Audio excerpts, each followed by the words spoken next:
आज़ादी के अमृत महोत्सव पर 11 से 17 अगस्त तक प्रत्येक घर फहराया जाए तिरंगा। पूरे देश में आज़ादी की 75वीं वर्षगांठ पर आज़ादी के अमृत महोत्सव का आयोजन किया जा रहा है, जिसमें महत्वपूर्ण है कि देश के हर नागरिक के घर पर तिरंगा फहराया जाए। इस कार्यक्रम को अमली जामा पहनाने के लिए बरेली के जिलाधिकारी शिवाकांत द्विवेदी ने आज मीडिया से बातचीत करते हुए बताया कि 11 से 17 अगस्त तक प्रत्येक घर पर तिरंगा फहरा हुआ होना चाहिए। इस कार्यक्रम को सफल बनाने के लिए जागरूकता अभियान भी चलाया जाएगा। 13 अगस्त से 15 अगस्त तक विभिन्न प्रतियोगिताएं की जाएंगी, जिसमें खेलकूद, चित्रकला आदि शामिल है।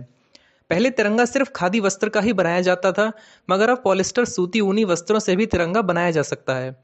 तिरंगे को लेकर जिलाधिकारी ने उसका साइज भी बताया है, जो कि 3:2 का होना चाहिए। इसके अलावा तिरंगे को लगाने और उतारने तक सारी प्रक्रिया को बताया गया है, ताकि तिरंगे का सम्मान बरकरार रहे। साथ ही उन्होंने बताया कि आज़ादी के अमृत महोत्सव पर लगाया जाने वाला तिरंगा लोग सहेज कर अपने घर पर रख सकते हैं, ताकि वह अपनी पीढ़ियों को बता सकें कि आज़ादी के अमृत महोत्सव पर यह तिरंगा फहराया गया था। आम नागरिक 11 से 17 अगस्त तक अपने घरों पर प्रॉपर तिरंगा लगा सकते हैं, जबकि सरकारी कार्यालयों पर इसका समय अलग है, जहां समय से तिरंगा लगाया और उतारा जाएगा। देखिए, पूरे देश में आज़ादी का अमृत महोत्सव इस साल मनाया जा रहा है। हमारे जनपद में भी आज़ादी का अमृत महोत्सव बहुत उल्लास से मनाने के लिए लोग तैयार हैं। हर घर तिरंगा पहला कार्यक्रम। इसमें जनपद का कोई भी ऐसा नागरिक नहीं होगा जिसके घर पर तिरंगा न रहे। हमारा पूरा प्रयास है कि जनपद वासियों को तिरंगा उपलब्ध हो और लोग बहुत ही आगे बढ़ कर के उत्साह के साथ तिरंगा लगाएं। इसके लिए हम लोग लगातार जागरूकता अभियान भी चला रहे हैं और इस दौरान 11 से लेकर के 17 अगस्त तक एक पूरा सप्ताह अमृत महोत्सव का पूरा सप्ताह मनाया जाना है। 11 तारीख से लेकर 17 तारीख तक विभिन्न कार्यक्रम किए जाएंगे। प्रभात फेरी आयोजित होगी, खेलकूद प्रतियोगिताएं होंगी, चित्रकला प्रदर्शनी लगेगी और इसके अलावा 13 तारीख से 15 तारीख तक हर घर तिरंगा पहुंच जाए, ये हम लोग सुनिश्चित करेंगे। हम जनपद के सभी नागरिकों से अपील करते हैं कि इस आज़ादी के अमृत महोत्सव को बड़े उल्लास और हर्ष के साथ मनाएं, वैसे ही मनाएं, उससे बढ़कर मनाएं जैसा आप अपने साल भर आने वाले त्योहारों को मनाते हैं। और इसे एक ऐतिहासिक क्षण, ऐतिहासिक अवसर समझ करके आप ज़रूर मनाएं और जो तिरंगा आप अपने घर पर लगाएं उसके सम्मान को पूरी तौर पर बरकरार रखें, पूरे नियमानुसार ही उसको लगाएं और उतारें।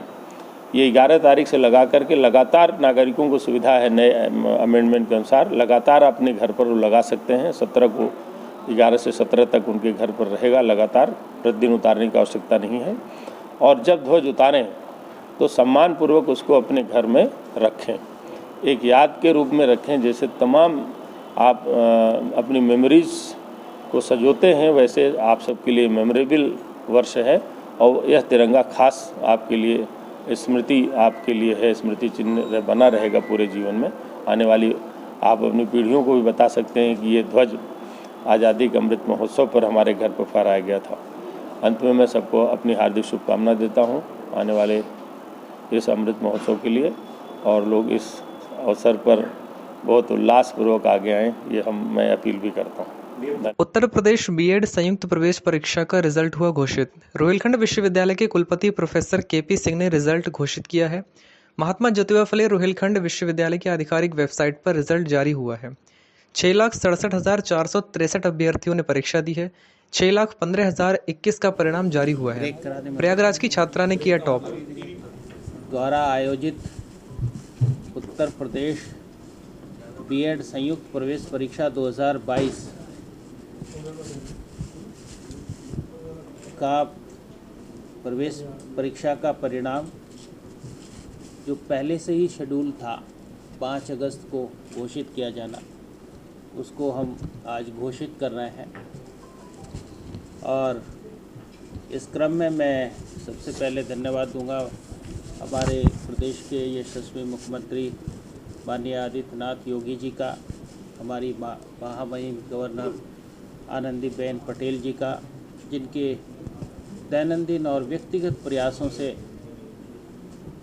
ये प्रवेश परीक्षा निष्पक्ष, पारदर्शी, त्रुटि विहीन और ज़ीरो डिफेक्ट परीक्षा हम लोगों ने पूरे प्रदेश ने की है। इसके लिए मैं अपने माननीय मंत्री योगेंद्र उपाध्याय जी का, हमारे प्रशासन में जो भी हमारे सहयोगी थे, एसीएस हों और बाकी सब लोग जिन्होंने कानून व्यवस्था में भी हम लोगों का साथ दिया, और सबसे ज़्यादा सहयोग हमारे प्रदेश के सभी विश्वविद्यालयों का, उनके कुलपतियों का, वहाँ के रजिस्ट्रार, नोडल अधिकारियों का, और हज़ारों हज़ार जो शिक्षक और कर्मचारी इसमें लगे हैं, उन सब का विशेष धन्यवाद रहा।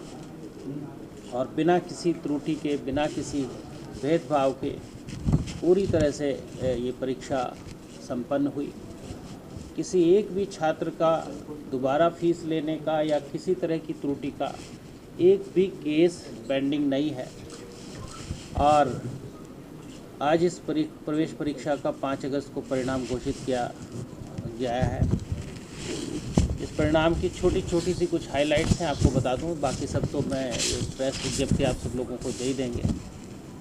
इसमें सबसे प्रदेश स्तर पर 6,67,463 अभ्यर्थियों ने इसमें प्रतिभाग किया, और उसके बाद 6,15,021 अभ्यर्थियों का परिणाम घोषित किया जा रहा है। इसमें 21, और इसमें सबसे ज़्यादा अंक प्राप्त किए हैं रागनी यादव, ये एक अभ्यर्थी हैं, 359.666 अंक प्राप्त किए हैं। द्वितीय स्थान नीतू देवी 358.000 अंक प्राप्त किए हैं, और तीसरा स्थान प्राप्त करने वाले अभय कुमार गुप्ता 349.333 अंक प्राप्त हुए हैं। इनको कहाँ के हैं, किस कॉलेज के हैं? रागनी यादव प्रयागराज इलाहाबाद की हैं, और नीतू देवी, तीनों प्रयागराज से हैं, ये इलाहाबाद से हैं। इलाहाबाद हमारा सबसे बड़ा सेंटर था। तीनों बच्चे प्रयागराज की? हाँ, 349.333 अंक प्राप्त हुए हैं। चौथे नंबर पर आगरा के सतीश पाल सिंह, 5वें नंबर पर वाराणसी की कमलेश पटेल, 6ठे नंबर पर अलीगढ़ के पूजा रानी, 7वें नंबर पर नंदनी पटेल वाराणसी की, और संजीता मलिक आगरा से, ये 8वें नंबर पे हैं। 9वें नंबर पर जौनपुर के परमानंद नागर, और 10वें नंबर पर अलीगढ़ के पवन कुमार। ये इस तरह से टॉप 10 रैंक ये जारी की है।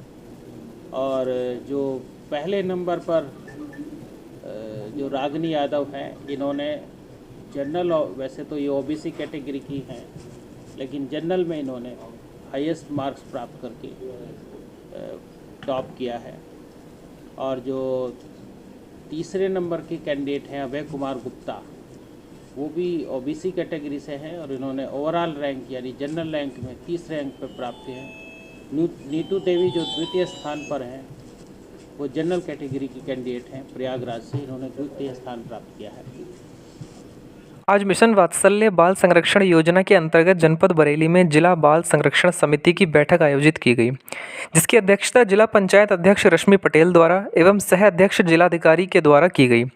जिला बाल संरक्षण समिति के द्वारा जनपद में संचालित 18 साल से कम उम्र के बच्चों के लिए संचालित विभिन्न कल्याणकारी योजनाओं को बेहतर तरीके से क्रियान्वयन एवं बच्चों तक उनका लाभ कैसे पहुंचे, इसको सुनिश्चित करने के लिए आयोजित की गई। उत्तर प्रदेश महिला कल्याण विभाग जिला प्रवेशन अधिकारी नीता अहिरवार द्वारा सदस्य सचिव के रूप में बैठक का आयोजन किया गया, जिसमें समिति के सदस्यों के द्वारा प्रतिभाग किया गया।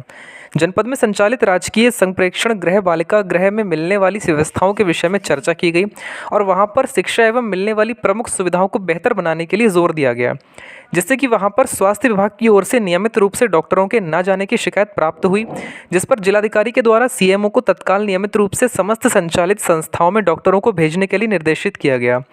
साथ ही जनपद में राजकीय संस्थाएं न होने की स्थिति में शीघ्र ही संस्थाओं को खोलने के लिए प्रस्ताव शासन को भेजने के लिए जिला प्रवेशन अधिकारी को निर्देशित किया गया।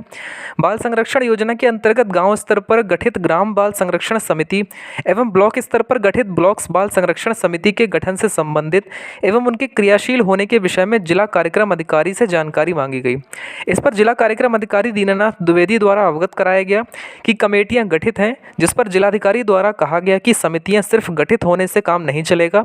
समितियों को उनके कार्य एवं उत्तरदायित्व के विषय में अवगत कराएं और उनको जागरूक करें, जिससे कि बच्चों को बाल संरक्षण योजना का लाभ दिया जा सके और नियमित रूप से बैठकें आयोजित की इसकी सूचना पर बैठक प्रस्तुत की जाए। बाल श्रम में मुक्त कराए गए बच्चों को विभिन्न योजनाओं से लाभान्वित कराने हेतु श्रम विभाग को निर्देशित किया गया। इसके साथ ही स्पॉन्सरशिप कार्यक्रम के अंतर्गत संरक्षण अधिकारी द्वारा बताया गया कि वर्तमान में 29 बच्चों का अनुमोदन इस समिति के पास रखा गया है, जिनको प्रतिमाह 2000 रुपये प्रदान किया जाएगा। महिला कल्याण विभाग से संचालित मुख्यमंत्री कन्या सुमंगला योजना, रानी लक्ष्मी महिला एवं बाल सम्मान कोष योजना भी समीक्षा की गई, जिस पर स्वास्थ्य विभाग की ओर से लंबित प्रकरणों एवं चार्जशीट के लिए पेंडिंग केसों के विषय में संबंधित अधिकारियों से शीघ्र कार्य करने हेतु निर्देशित किया गया।